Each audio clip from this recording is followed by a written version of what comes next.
This video will make you into a world-class prompt engineer specialized in cutting-edge multimodal models such as Google's Gemini or OpenAI's GPT-4.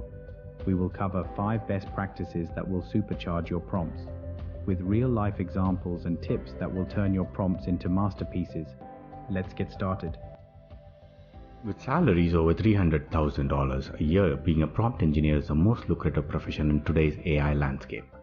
Hi, I'm Deepak Bhaskaran, your guide to all things AI, and in today's masterclass, I'm going to make you into a world-class prompt engineer specializing in cutting-edge multimodal models such as Google's Gemini or OpenAI's GPT-4 with real-life examples and tips that will turn your prompts into masterpieces. Let's start with some basics. Generative AI is an artificial intelligence technology that can create new content in text, images, audio, and video forms. Like most AI, generative AI is powered by machine learning models, referred to as foundation models or large language models. Prompt engineering means to use natural language to command a large language model or AI language. With the right prompt, you can have the AI model summarize, generate, and review content. And in this video, we are going to make you a world-class prompt engineer for multimodal models. Let's take the example of Google's Gemini.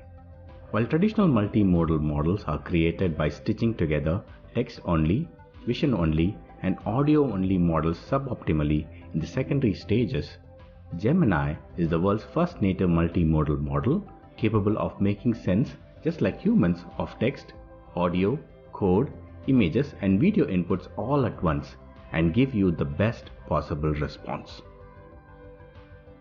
With multimodal models, you can perform multiple options including extract text from images, extract information from images, answer questions related to an image, write an entire story from an image, create an ad copy based on a video, extract information from a video. In essence, the AI can interact with multiple media types just as humans do in real world, emulating natural human behavior across diverse mediums. Now let's look at some best practices for multimodal prompts. Be specific in your instructions. Craft clear and concise instructions that leave minimal room for misinterpretation. Add a few examples to your prompt. Use realistic few-shot examples to illustrate what you want to achieve.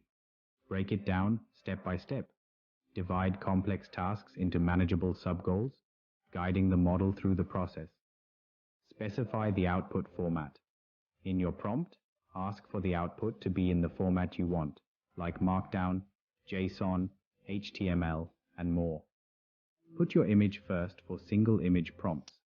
While certain multimodal models can handle image and text inputs in any order, for prompts containing a single image, it might perform better if that image or video is placed before the text prompt. However, for prompts that require images to be highly interleaved with text to make sense, use whatever order is most natural. Let's walk through these powerful tips with some real-world examples. Tip 1.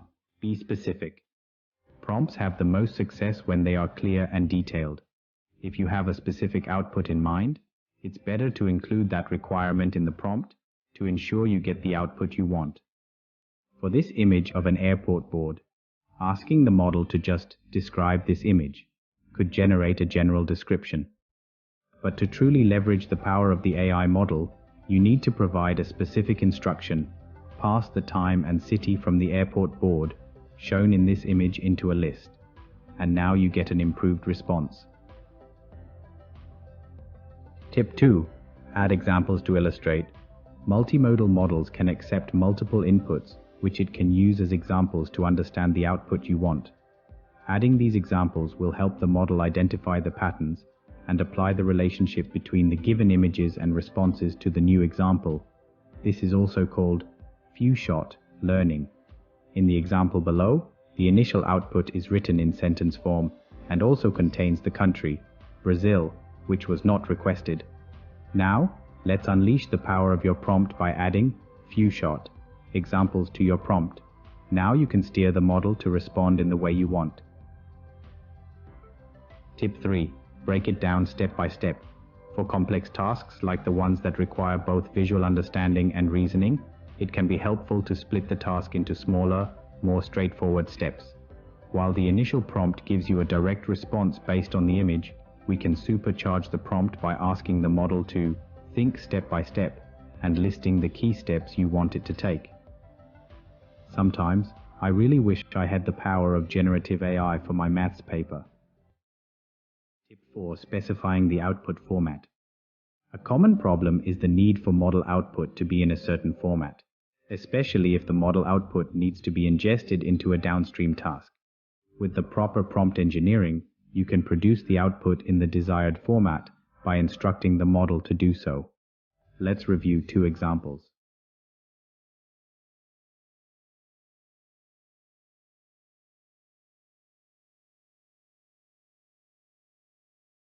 Tip 5. Image. First, for single image prompts. Placing a single image before the text prompt will mostly lead to better results. In the following samples, you'll notice the image or video comes first before the text in each prompt.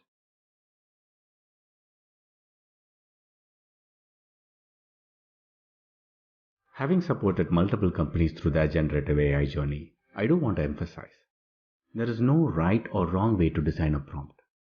But investing in adequate training and by crafting prompts carefully, you can nurture the model to generate the desired result with minimal overhead. This is essentially important when you want to scale your AI application into a production system. I really loved making this video as we explore both the art and the science behind generative AI prompt engineering, and hope you found it useful as well. Make sure you subscribe to this channel and watch my previous videos exploring the portfolio of enterprise AI applications from AWS, Google, and Microsoft, along with product demos of various enterprise AI applications. Reach out to me on my socials. I'm here to help you on your generative AI journey.